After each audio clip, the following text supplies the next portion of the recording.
Bueno, ¿qué tema ese, no? Porque nadie sabe exactamente, obviamente, qué ocurrió. Quizás dentro de 2 días parezca que fue nada, gente común que salió a robar y qué sé yo. Llama la atención. Y son teorías, lo dijo Kicillof ayer también, ¿no? Con el gato silvestre, lo dijo Bernie, ¿lo tenés? ¿Lo ponemos un minuto? Así lo ponemos un poquito en tema. A ver, ponelo. Después sí, las circunstancias en las que se produce el asesinato a sangre fría del chofer de la línea C20 es no dudoso, es prácticamente inédito. Casi te diría, mira, viene el colectivo, lo cruza un auto de apoyo y suben 2 personas con armas de un calibre mucho más alto, digamos, armas realmente muy, muy importantes para lo que habitualmente, porque hay robos en colectivo, incluso cosas así. Parecía el robo de un blindado. ¿Y qué se llevaron? Un bolso o una mochila, y después a quemarropa asesinaron al chofer. O sea que indudablemente hay que investigarlo. Esto obviamente es la justicia y también la policía de la provincia, que ya dio con 2, por lo menos uno, entiendo que ya ha confirmado que es uno de los responsables. Pero bueno, hay que investigar a fondo para entender qué pasó, porque esto no parece un robo a un colectivo. Un colectivo en un barrio popular, un colectivo donde 4 de la mañana o a la madrugada no vas a encontrar un botín como para hacer todo ese despliegue. Parecía un robo a un blindado, pero era un colectivo y se llevaron una mochila. Entonces, sí, y además es muy raro. Y bueno, y ahí empiezan todas las cuestiones, porque lo tengo que decir, unos días antes había estado Patricia Bullrich. Bueno, y después está lleno de fotos dando vuelta en donde cuando llega Bernie y lo golpean y qué sé yo, está lleno de gente que después aparecen en los actos del PRO. Yo no sé cómo hacen para llegar tan rápido, pero siempre que hay un quilombo, y además llegan ellos, llega la gente del PRO, llega TN, salen como si fuera un vecino, los tipos, entonces vos lo que ves es un vecino enojado, incluso te puede parecer que es la esposa de uno de los colectiveros, qué sé yo, y resulta que después la gente, yo no sé cómo hace. El famoso sonado sincronizado. Claro, y lo en su máxima expresión. Y lo encuentran en acto del PRO. Pero son los copitos, digo, así entraron también en pantalla, haciéndonos creer que era gente común, indignada, un laburante que vende copito de azúcar, y sin embargo era una gran organización. Por eso yo hablo del odio guionado. Ahora, más allá de este hecho, en realidad lo único que tendríamos que estar hablando es el dolor de la familia de la persona que falleció, pero lamentablemente hay un montón de cosas alrededor. A mí una de las cosas que más me quedan de impresión es el policía de la ciudad pegándole con el escudo a una persona en la cara, porque no se puede decir la policía de la ciudad. Había cientos de tipos con escudos. El policía de la ciudad que hizo eso. ¿Por qué lo hace? ¿Quién lo manda a hacer? ¿No? ¿Y cuáles son las consecuencias de hacer eso? Porque es una vuelta de tuerca sobre la violencia que fue programada también, fue guionada. Si lo hace porque está admitido, digamos. Exactamente. O alguien lo mandó o está admitido. Es algo admitido. A mí me gustaría, volviendo sobre el hecho puntual, yo no sé si estaba por azar el policía de la ciudad allí, si era parte de su rutina habitual, digamos, en el colectivo, ¿no? El que dispara. Es lo primero que investigaría. Descartado que o sea, si cumplió con una rutina, obvio. Mira acá, vivo a 2 cuadras, me subí al colectivo. Claro, un vecino del barrio. Pero, digamos, la forma en la que se dio el desenlace de la situación o del hecho, a mí me llaman la atención, digo, contribuyendo un poco a lo que decía recién Kicillof en relación a esto. ¿Es raro? Es raro. ¿Puede pasar? Puede pasar. Así es. Sí, pero es raro cómo se ha dado. Y esto que pasa después con Bernie, vos decías cómo de algún modo cómo crean sentido, ¿no? Sobre estas cosas, cómo fabrican subjetividad, ¿no? La posibilidad de acceso a esas pantallas, ¿sí? De aquellos que están digitados para estar, los guionados, decías vos. Y que me parece que ha sido siempre muy utilizado. Digamos, si vos ves el tema Nisman, desde Nisman para acá ponele, digamos, ¿no? Lo que predomina es la subjetivación de lo que pasó. No el hecho en sí, digamos, ¿no? Sino todo lo que se hizo. Se terminó armando una marcha con paraguas, que está llena de contenido y de sentido, y que quizás no estaban directamente ligados a lo que había sucedido. Y la historia que contaban era la más inverosímil. Sí, tal cual. Lo más verosímil es el suicidio. Y sin embargo, en algún sentido, subjetivaron el asesinato. Bueno, esta gente ha convencido que en un baño donde no había forma de salir, asesinaron a Nisman, pero que en el medio del sur, Maldonado, rodeado de mapuches, se suicidó tirándose al agua. Sí, sin que nadie lo viera ni lo pudiera rescatar. Claro. Estamos en comunicación con Teresa García. Hola Teresa, ¿qué tal? ¿Cómo estás? Buen día, ¿cómo le va? Bueno, acá estamos con Roberto Caballero, con Giselle Tepper, con Nico Lantos y con Amado Vudú. Teresa, buenos días. Saludos a todos. Bueno, quería saber, ahora que ya hay un poco más de información y si han podido reflexionar y qué nos pueden contar sobre la situación del asesinato de Barrientos, del chofer de colectivo, primero empezando por ese lado. Bueno, sabemos que en el conurbano hay lugares y enclaves de la inseguridad, donde ángeles de inseguridad. Lamentablemente esto ha hecho que perdiera la vida a un trabajador, un chofer de colectivo. Obviamente nos conmueve a todos, porque cuando las muertes son evitables conmueven. Ha habido mucha agua bajo el puente desde antes de ayer y desde ayer con este tema. Ahora hay una investigación en marcha que me parece que no debiera ocurrir como lo que ocurrió con el intento de asesinato de Cristina, ¿no? Debiera acelerarse esa investigación para saber efectivamente si hay alguna otra cosa tras del asesinato. Yo no voy a repetir noticias, digamos, porque información cierta no la tengo y menos del expediente, pero la verdad que cuando se advierte el tipo de operativo que se hizo para el asalto al colectivo, sugiere un operativo bastante grande para asaltar un colectivo a esa hora.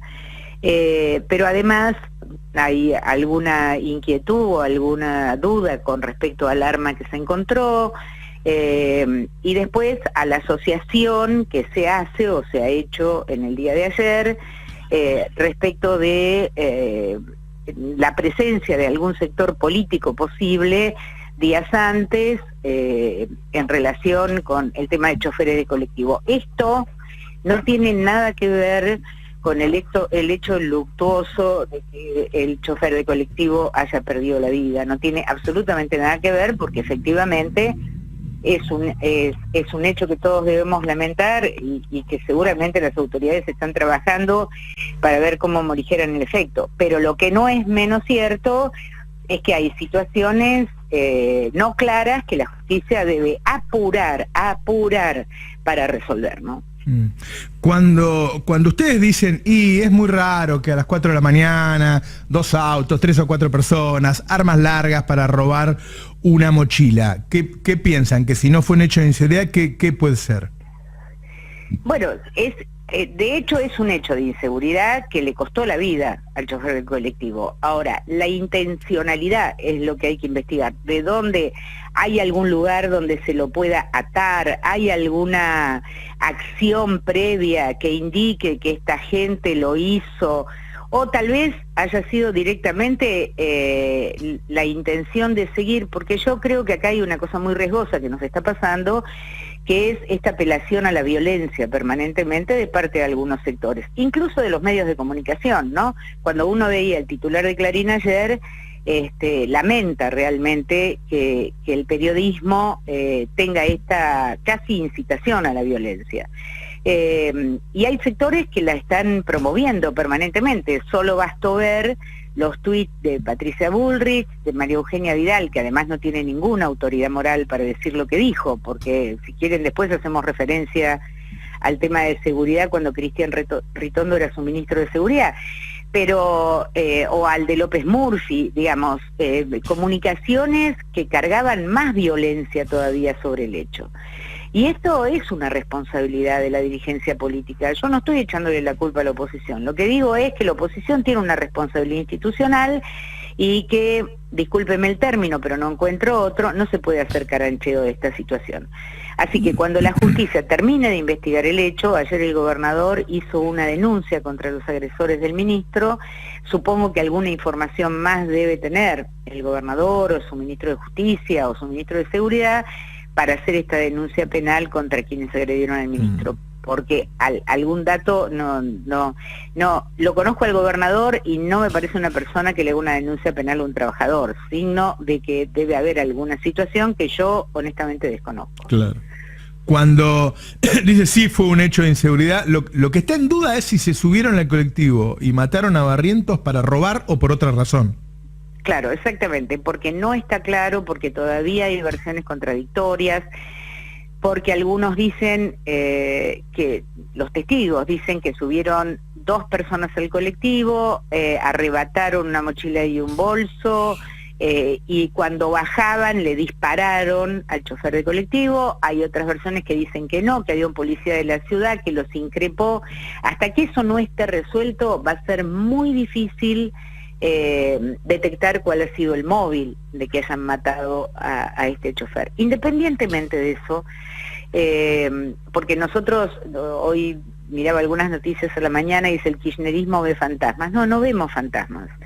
Si quieren, yo les recuerdo que cuando nosotros veíamos horcas y guillotinas en la Plaza de Mayo y bolsas mortuorias colgadas en las rejas de Casa de Gobierno, advertíamos que era una simbología de violencia y un mensaje de violencia. Esto autorizado y apañado por una fuerza política que convocaba. Finalmente, ¿cómo terminó toda esa historia? Quien fabricaba las guillotinas y las horcas era el mismo carpintero al cual un sector político, el PRO, claramente, y Caputo, claramente, habían financiado, no se sabe bien para qué, porque las mesas de luz no aparecieron, y finalmente eso terminó ligado al intento de asesinato de Cristina. Entonces, hay un mensaje sutil respecto de la violencia y un mensaje mucho más evidente, que es el que han marcado los medios el día de ayer, ¿no? Esto se dio en el contexto de hace un par de semanas los medios corrieron un poco el eje y se dedicaron a pegarle a Kicillof. Así es. Incluso más que a Cristina. Uno mira la tele y están hablando de Kicillof. Hace un mes más o menos empezó esto, para quienes leemos todos los días, claro, que la gestión de Kicillof era mala, que el tema de la inseguridad reciaba. Ya sabemos que la derecha en años electorales toma el tema de la inseguridad para batir el parche. Todos recordamos lo que fue el suceso de Bloomberg, sabemos cómo funciona la derecha con este tema. Y cuando uno lee las comunicaciones que han hecho ayer López Murphy y María Eugenia Vidal, obviamente, tiene un hilo conductor. A mí me parece que es un acto de irresponsabilidad soberana lo que están haciendo. Porque cuando ocurrió en el gobierno de Vidal, lamentablemente, el fallecimiento, la muerte de otro colectivero de la misma línea en la misma zona, la entonces intendenta de La Matanza, Verónica Magario, le requería más seguridad en esa zona. A lo cual María Eugenia Vidal le contestaba, no hay que politizar el hecho, y ayer hizo una comunicación que fue una vergüenza. Entonces, la gente está mal, la plata no alcanza. Tuvimos un mes y medio con cortes de luz y de agua en todo el conurbano, sobre todo en la zona sur. La temperatura ambiente está caldeada, la gente no tiene paciencia, está muy enojada. La pregunta es, ¿cuál es la responsabilidad de la oposición? Sobre todo si, como ellos dicen, piensan gobernar en este país. Caldear más el ambiente porque, ¿qué suponen? Que si ellos ganan, la situación socioeconómica va a cambiar el 11 de diciembre. No es así. Entonces, yo creo que no se puede alimentar la violencia, no se puede ser socio de la violencia por el carancheo, y esta es la palabra que no me gusta usar, pero por el carancheo que están haciendo cuando ayer a la tarde apenas enterraron al chofer del colectivo que murió. Entonces, me parece que tiene que haber un acto de responsabilidad en la oposición. Teresa García, senadora provincial, muchas gracias, como siempre, Teresa, muy amable, ¿eh? ¿No? Y con el jefe de es casi un gabinete cuento para Patricia. chicos. Lo más inverosímil es lo que imponen. Así es. Bueno, lo hacen porque pueden, ¿no? Sí. Esas capacidades. Crimen y castigo otra vez. Pero no son meteorológicas. Es parte de una construcción que hay que desafiar. Y cuando vos hablabas al comienzo, la verdad es que hay algo que Cristina lograba y era despertar cierta rebeldía social. Para impulsar ciertas políticas bonitas, cierta rebeldía social. Cuando ves el papel de la CGT te das cuenta lo que no es la rebeldía social, ¿no? Aceptar, por ejemplo, que haya un 100% de cobertura profesional y que la sociedad banque eso, es desafiar al régimen establecido. Porque el régimen establecido era que nada más que el 50% iba a tener la cobertura. Yo creo que Cristina inspiraba eso, sigue inspirándolo, digamos. Pero también es cierto que cuando no está esa inspiración, los dirigentes se vuelven más permeables. ¿Por qué la CGT está ahí? Y porque la CGT una vez vio que le tiraron un atril por la cabeza, digamos, ¿no? Entonces, esa rebeldía, la de tirar el atril, no apareció más. Porque no fue convocada, no fue abonada, no fue estimulada. Evidentemente, para lograr ciertas cosas vos tenés que recuperar el espíritu de rebeldía. Las ideas, todas las ideas transformadoras son hijas de la rebeldía, ¿no? El tipo que descubrió la ley de gravedad estaba desafiando lo que hasta ese momento se sabía de la ley de gravedad, ¿entendés? O sea, desafiar es parte de la condición humana, de lo mejor de la especie, diría yo. Y eso es lo que hoy está, me parece, en crisis en la Argentina. Parece que se ha puesto de moda acatar más que desafiar. Parece que se ha puesto de moda el de quedarse recluido en la queja y no a partir de la rebeldía crear un nuevo escenario, ¿no? Hoy sería impensable, por ejemplo, estatizar los fondos jubilatorios si estuviera en manos de las AFJP. Claro. Sería impensable. En ese tiempo me parece que fuiste bastante rebelde, ¿no? Cristina fue bastante rebelde. Sí, claro. Sí, con esa situación política. Pero es que los hechos se dan en un contexto político. Claro, yo, un ex secretario de Industria que hizo una gran negociación con Brasil en su momento, y yo voy un día y le digo, che, qué fantástico eso. Hace un montón de años que venimos gracias a tu negociación. Me dice, no, olvídate, me dice, eso fue Néstor. Yo no puedo, yo no puedo porque técnicamente yo tenga capacidad de que yo ir y hacer eso. ¿Entendés? O sea, ese Néstor que me da el espaldarazo político. Ahora, me parece que esta charla que estamos teniendo y que es para seguirla, entra en donde tiene que entrar, porque tenemos que hablar de qué pasa con las fuerzas nacionales y populares, no de lo que hacen ellos. Exacto. Porque no hay lawfare sin cierta complicidad de una parte de la Fuerza Nacional y Popular. No hay derrotas, y uno puede llamarle derrota a las dos cosas, a la derrota electoral y a la derrota de no haber podido cumplir con los objetivos, porque eso también es una derrota. Es peor. Claro, es peor, claro. Porque no construye la próxima electoral. Bueno, no hay derrota si no hay una complicidad de parte del movimiento nacional y popular. Ahora, ahí está el liderazgo, porque cuando los Kirchner lideraban, vos me decís que adentro no había un montón de gente que pensaba absolutamente. Obvio, uno fue candidato a vicepresidente. Y era jefe de bloque. Claro. Fue candidato a vicepresidente de Macri. Claro. Sí. Era jefe de bloque. No sabemos en qué momento empezó a traicionar. Y era un buen jefe de bloque. Era excelente, claro. Muy bueno. Excelente. Sí. Pero bueno, pero había tensiones. Pero había un liderazgo. Claro. Pero no solo ese, si uno repasa el primer gabinete de Néstor Kirchner, un repaso nombre por nombre, con Pampuro, con Belis. Sí. Digo, no era precisamente el Frepaso desembarcando en la Casa Rosada. Así es. Era Caruso Lombardi. Era Caruso Lombardi, era 442. Y afilarse los tapones de los botines. Y parte venía del gobierno anterior. Parte venía del gobierno anterior, por supuesto, incluyendo el equipo económico. Digo, esto es también... Claro. Atanasov, ¿te acordás de Atanasov? Sí, Atanasov. claro. Jefe de gabinete de gobierno dual. Díaz Bancalari como cabeza ahí en el Congreso hasta que apareció Rossi, que fue una de las primeras revoluciones de Néstor Kirchner en términos políticos. Alguien debería preguntarse en este momento, ¿y si ganamos? ¿Por qué no intentamos ganar? ¿Por qué no dejamos de armarnos todo para cuando perdamos? Porque a partir de ahí puede aparecer la estrategia. Y yo creo que es lo que dice Amado, contraponer absolutamente las ideas populares a las ideas que presentan ellos. Y llega un momento de la pelea, del debate, del conflicto, en donde la gente puede separar lo que está ocurriendo ahora cuando escucha ese enorme debate que sería la pelea entre dos ideas absolutamente antagónicas. En cambio, lo que hay hoy es una baba, un arrastre, qué sé yo. Lo hago como vos, pero con buenos modales, ¿no? Bueno, con eso no se gana. No. Con eso no se gana. No, porque sin resultados materiales concretos y sin una propuesta clara, una de las dos tenés que tener. Ojalá tuviera las dos. Claro. Pero una de las dos al menos tenés que tener. Porque yo creo, viste que circula ese debate en la fuerza, que es decir, bueno, no critiquen porque eso se juega a la derecha. Claro. El juego a la derecha es hacer el programa de derecha. Para empezar. No. Y lo segundo es que si vos no sos capaz de reconocer lo que falta, es muy difícil ir a una elección. Yo creo que se puede ganar, creo que se va a ganar, porque el espanto también juega en la población. Pero vos creo que tenés que ir con un programa concreto del qué hacer. Y déjame agregar algo más. Creo que se puede ganar o se puede perder. Lo que la sociedad no le va a perdonar nunca al peronismo es que no lo intente. Y lo otro que veníamos hablando, ya que hacemos Radio Verdad, ¿de qué estábamos hablando recién con Amado? Cuando nos saludábamos, qué sé yo. Hablábamos de que nosotros nos creemos también un poco las cosas que nos dicen, ¿no? Te lo dejo a vos. Pues, a mí me preocupa mucho el tema de la proscripción a Cristina. Me preocupa la discusión semántica alrededor de esto, porque la proscripción es mucho más que la cuestión legal. Yo te diría que la proscripción a Cristina, el intento empezó en el 2008 y tiene una serie de fases. Y escuchándolo al Papa, y escuché tu entrevista a Raúl, espectacular, lo que queda claro es que el lawfare no es contra personas, es contra sociedades.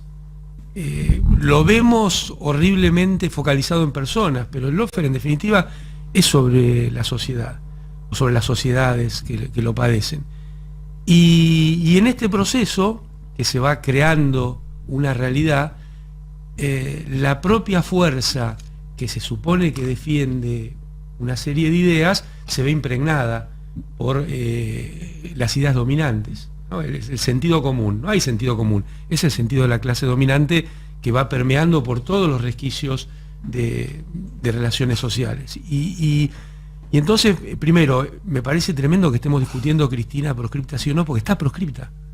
Y el primer momento de la proscripción es por qué no fue candidata a presidenta en el 2019. Absolutamente, el primer hecho concreto de esa proscripción. Lo dice en el video. Lo dice en el video que ella no iba a poder gobernar. Bueno, entonces, ese tema, ¿no? Y cómo esto va permeando en nuestra propia fuerza. Sí. Y en el conjunto de ideas que se defienden. Cuando uno ve que hay ministros o dirigentes políticos que no pueden decir la palabra retención, que no pueden decir la palabra subsidio, que no pueden decir la palabra control sobre los precios, que no pueden decir la palabra expansión fiscal, o que no pueden decir que hay que cambiar el sistema tributario poniendo más impuestos a los que más ganan y más tienen y reduciendo impuestos a los que menos tienen. Bueno, la fuerza está permeada. Así es. Y cuanto más permeada esté, más débil va a ser. Porque yo creo que la sociedad está organizada alrededor de conflictos, las sociedades.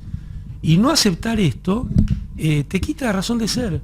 Porque si pretendés hablar para todo el mundo, vas a terminar hablando a nadie. Si pretendés gobernar para todo el mundo, vas a terminar gobernando para nadie. Lo cual no quiere decir que políticas que tienen su foco en lo nacional, en lo popular, no beneficien a todos. Cuando terminó su segundo mandato Cristina, no había ningún sector de la vida económica social argentina que no estuviera mejor.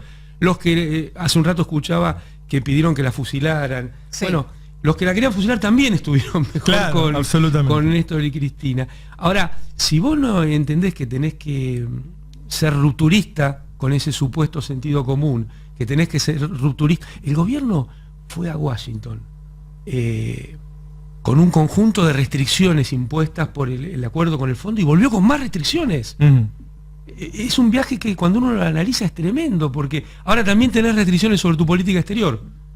Entonces, si no entendés que tenés que ser rupturista con estas cosas y defender los salarios, defender los puestos de trabajo, si ellos quieren reforma laboral, lo que hablamos un rato, yo también quiero una reforma laboral. Claro. Una reforma laboral que tenga menos horas, que tenga más participación en las ganancias, que haya más derechos, ¿no es cierto?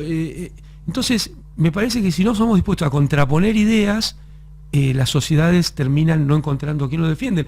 Y yo creo que el temor más grande debiera ser que esta elección sea la elección con menos votantes desde el 83. Yo creo que ese escenario es el que se está armando. Claro, es que entras en una falta de representación, ¿no? Si no contrapones ideas. Y además la verdad que siempre hemos tenido ideas, ¿no? Ahora no nos autocancelamos, eso es lo que hablábamos recién. No las decimos, pensamos que lo nuestro puede estar, no sé, como dicen ellos, fuera de moda, o no, ¿cómo vas a decir eso si ahora todos dicen lo contrario? No sé si todos. Nosotros viajamos a La Rioja ahora hace poco, yo no es lo que encontré en La Rioja eso. El gobernador de La Rioja dice con todas las palabras que el Estado va a seguir fabricando comida y que va a avanzar en esto y va a hacer lo otro, y la gente está muy contenta y va a sacar el 60% de los votos. Y además recupera un espacio de la memoria. ¿Viste? Todo está vinculado. Bueno, y eso era Cristina. Exactamente. Eso era Cristina. Es el programa. Claro. Es el programa. Claro. Ahora al tipo le va bien así. Y nosotros a nivel nacional no tenemos candidatos así hoy.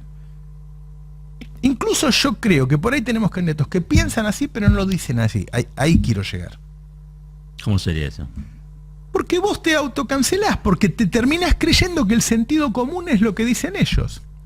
O terminás creyendo que la tapa de Clarín es el tema del día. El tema del día es la tapa del Destape, no la tapa de Clarín. O de Página 12, o Tiempo Argentino. Esa es la tapa de los intereses de ellos, ¿no? Pero nosotros entramos en eso. Yo le contaba a Amado, mirá, yo dejé de ver la tele a la noche, me pasan un resumen después. Porque si no, yo también me creo que la vida es eso, que Argentina es eso. Te come la cabeza. Claro. Te come la cabeza. O sea, reconozcamos que a nosotros también nos pasa. Y que tenemos que luchar contra eso internamente. Y no es un fenómeno argentino, ¿eh? Uno cuando ve lo que le pasó al laborismo británico, al socialismo francés, al PSOE en España, terminaron teniendo la agenda de los banqueros. Así es. Y es un problema. Y vos sabés que Néstor Kirchner, ahora que decías lo de La Rioja, una vez en una charla me dice, ¿sabés qué pasa? Yo me paraba en Río Gallegos y solo veía espaldas. Solo veía espaldas, mirando a Buenos Aires, nadie miraba acá. Y al gobernador de Jujuy le pasa lo mismo. Claro. Solo veía espaldas. Y eso es lo que tenemos que cambiar, decía Néstor. Eso es lo que vamos a cambiar. Este es el esfuerzo que vamos a hacer. Y estos días yo reflexionaba, que anduve por La Rioja, por algunas provincias. Y claro, cuando vos pensás la Argentina de Buenos Aires hacia las provincias, en vez de las provincias hacia Buenos Aires, no solo tenés el problema federal, sino que están pensando el país de lo financiero a lo productivo y no de lo productivo a lo financiero.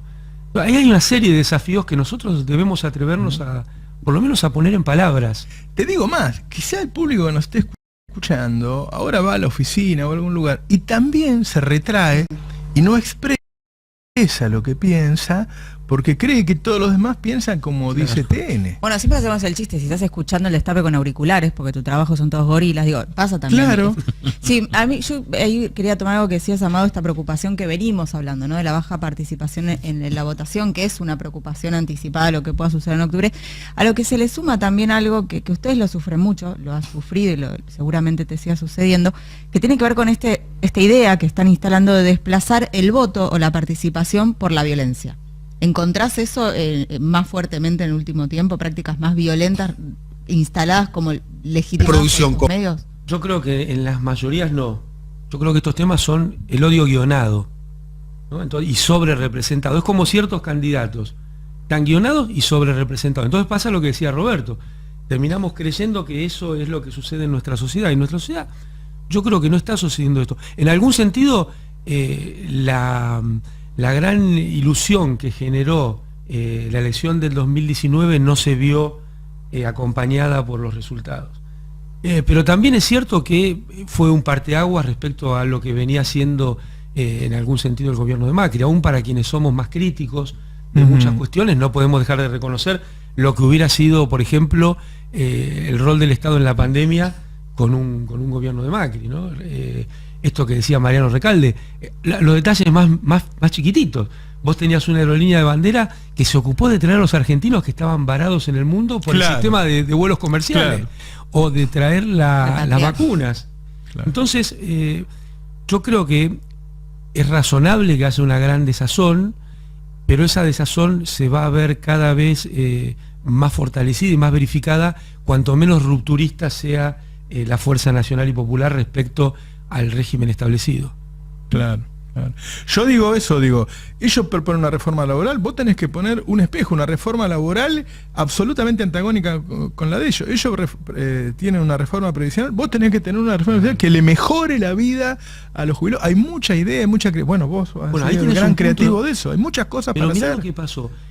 En el acuerdo con el fondo estaba implícito terminar con nuestro régimen previsional. Después el ministro de aquel momento dio explicaciones, son falaces. porque había una comisión creada para terminar con el sistema provisional y decían, no, es por los regímenes de privilegio. ¿Sabes cuáles son? Docentes y investigadores, regímenes de privilegio. Bueno, es mentira. Yo en el momento en que se estaba escribiendo eso, lo vi y dije, había que sacar una coma y un pero para que quede claro que iba a ser solo sobre eso, porque era mucha más ambigua la cláusula. Claro. Es la puerta de entrada, el caballo de Troya para terminar con nuestro sistema provisional, que fue generado por Néstor y por Cristina. En Argentina 1 cada 2 adultos mayores no tenía nada. Así es. No tenía, y lo que tenía era chiquitito. Bueno, hoy también es chiquitito, producto de las políticas de Macri. Pero cuando terminó Cristina su segundo mandato, había 100% de cobertura, y ese 100% tenía el ingreso en dólares más alto tal vez de la historia, como régimen previsional. Entonces, ahora, bueno, una de las cosas que a mí me da mucha satisfacción que nuestro gobierno se haya plantado es que la moratoria que hay se va a llevar adelante. No vamos a aceptar que el fondo la restrinja. Y si pretende restringirla, creo que tenemos que salir a la calle. Y fíjate vos que hablabas del sentido común y la construcción de sentido común, que te dicen, incluso quienes a priori no están a favor o no promueven una reforma previsional, te dicen, pero bueno, la vida de la gente se alarga, entonces es lógico que se jubile más tarde. Y uno dice, ¿cómo es lógico que se jubile más tarde? Escuché anoche. Es lógico que tengan más tiempo para disfrutar de los frutos de su labor en todo caso. En un mundo donde hay más productividad, donde hay menos trabajo, donde el problema es que los jóvenes ingresen al mercado laboral, si la gente vive hasta los 90 años, no hay que hacerlo laburar hasta los 80. Tenés que dejarle 25 años para que disfruten el fruto de su trabajo, en vez de 10 o de 12. Porque si no, terminamos trabajando toda nuestra vida en un sistema que además cada vez soporta menos fuerza de trabajo. Ahí es donde empiezan a ganar la batalla. Este reportaje anoche que hiciste. Pero digo, ese es un ejemplo, pero está tan intrincado el sentido común que la gente no se cuestiona que le digan vas a tener que laburar 5 o 10 años más porque vivís 5 o 10 años más. Cuando la lógica debería ser otra. Si la humanidad está avanzando, ¿para qué está avanzando? ¿Para que seamos todos más esclavos? No. Para que podamos disfrutar de sus avances. Pero además está tan mal diseñado eso, tan mal pensado de parte de ellos, que eliminan millones de consumidores. ¿Sí? Vos sabés que los europeos, ahora se les está cayendo un poco el estado de bienestar, pero que han tenido muy buenas jubilaciones durante muchos años. Los grandes consumidores eran los mayores. Claro. En el sistema de turismo. Tenían tiempo y guita, entonces eran consumidores y movían el sistema. Acá los condenamos a la pobreza. ¿Y a quién le sirve eso? Si podrías tener más restaurantes, o sea, un montón de gente laburando para que solamente a los que cobran intereses. Claro. Los intereses de la deuda. Por eso esto que dice Nico, es muy importante entender qué ponemos en el centro del sistema social. El sujeto a proteger del sistema en el cual lamentablemente vivimos, que yo llamo la dictadura del capital, no en Argentina, en el mundo, es el capital y no las personas. Entonces dice el sistema previsional, te dicen, no, bueno, pero ese sistema no cierra intergeneracionalmente, financieramente, pero el sistema debería estar diseñado para que lo que cierre sea la vida de las personas. No, ¿por qué es al único gasto público, para ponerle el nombre que le ponen, que se le exige que se autofinancie? Al ejército no le piden que se autofinancie, a la policía tampoco. Sí al sistema previsional. No des ideas. No, tal cual. Bueno, quizá un libertario pero ahí ya tenés un contrasentido, porque está claro que si aumentan las ganancias, se aumenta empeora la distribución del ingreso, el sistema previsional lo que necesita es un impuesto que complemente los aportes y contribuciones. No joder la vida de las personas después de los 65 años. Yo ya le he contado al público, pero lo meto en el tema. Cristina estuvo el año pasado varios meses, viste como es de obsesiva con un tema, laburando en cuánto era la cantidad y la calidad de los excepciones y beneficios en el presupuesto para las empresas. 4,5% de PBI.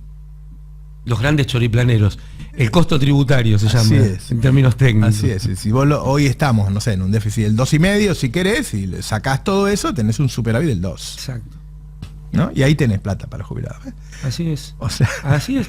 Ahora tuviste una medida que me parece muy importante, que se cortaron algunos anticipos, exenciones, anticipos a importadores. Sí. Y bueno, por eso siempre son luces y sombras. Hay cosas en las que se va avanzando, hay cosas en las que... Pero no vamos hay más una orden. narración de esas cosas. No, porque es la autocancelación. Ahí está. La No sé- vergüenza de decir... Bueno, eso fue muy de Alberto. Cuando Alberto anuncia que se va a hacer servicio público de internet, el cable y celulares, lo anuncia, yo no sé si no fue Cafiero, que era jefe de gabinete, y lo anuncia, 2 minutos habla Cafiero. Y yo, la puta... Vamos a ver esto. Esto es una revolución. Empecé a llamar a todos. Hagámoslo, Muchacho, pero que no se den esto cuenta. es grandioso lo que acaban de hacer, porque claro. vos, tu adversario político, que es Manieto, te acabas de meter con la caja de una manera bien argumentada, porque eso existe en muchos países del mundo. Así es. Esto es maravilloso. Y lo estaban haciendo, y es muy valioso que lo hayan intentado. De hecho, está en la justicia, un día se puede ganar esa batalla. Pero al igual que nosotros, porque me parece bien que nos incluyamos un poquito, aunque sea, y no sé, porque esta idea no está del todo, y hay que decir, no. Porque además, si no, la gente, si no siente representación. Bueno, lo que pasó el otro día acá con una encuesta, que hicimos una encuesta de quién quiere que sean los candidatos, hicimos con una gran asamblea acá, votaron 12.000 personas. Una encuesta normal. 10 encuestas. Claro, exactamente. 10 encuestas pagas. Exactamente. No la vendimos todavía. Pero. Guarda que si la vendés te van a exigir que los resultados sean los que pretenden que la compra. Claro. Pero, digo, la gente quiere otras cosas. La gente quiere otras cosas. Y yo digo porque estamos frente a una elección que hay gente que da por perdida. Digo, ¿cómo vas a perder frente a un tipo que quiere que venda los órganos y una mujer que dice, como Patricia Bullrich, que todo lo que hay que hacer es bajar el gasto y lo justifica, y ya es la segunda vez que lo dice, que gastamos platas en provincias que no producen nada? ¿Cuáles son las provincias que no producen nada? Yo no las conozco. Eso es lo que decía María Julia Alzogaray, quizás la gente más joven no lo conoce. Sí. Decían provincias inviables y qué sé yo. Que hasta que llegó el kirchnerismo y le puso 500 watts para que puedan tener fábricas sin problema. Sí, Roberto, y ahí también tiene un sello de garantía a Patricia Bullrich, porque cuando ella fue ministra le bajó el 13%. Claro. O sea que no es que está hablando por hablar, ella va... Pero están yendo a una paso con 2 miembros de la alianza. Así es. Así es. Que creo que hay un consenso que fue el peor gobierno que hemos tenido, ¿no? Y no solo eso, con 2 miembros, lo hablábamos el otro día, de 2 de las familias patricias más vinculadas a los fracasos de la política argentina a lo largo de un siglo y medio. Los Luro Pueyrredón y los Rodríguez Larreta. Fines del siglo XIX eran 2 de ahí familias. para entonces tienen... Así es. Claro, entonces, ¿cómo es que no podamos contraponer un discurso político contra eso? No importa, aunque tenga 100% de inflación, puedes tener un discurso político contra eso. No importa, hay que sacarse también ese complejo de decir, bueno, mirá, hemos tenido en Argentina, no sé, los milicos tenían 500% de inflación, Alfonsín tuvo 5.000, Menem tuvo en el 91 3.000, qué sé yo, ninguno se fue a la casa, se sintió acomplejado, ¿no? Seguían batallando. Exactamente. Además, esta inflación es producto de Macri y del fondo. Absolutamente. Siempre los acuerdos con el fondo han sido inflacionarios. Absolutamente. No hay forma de zafar de ahí. Ya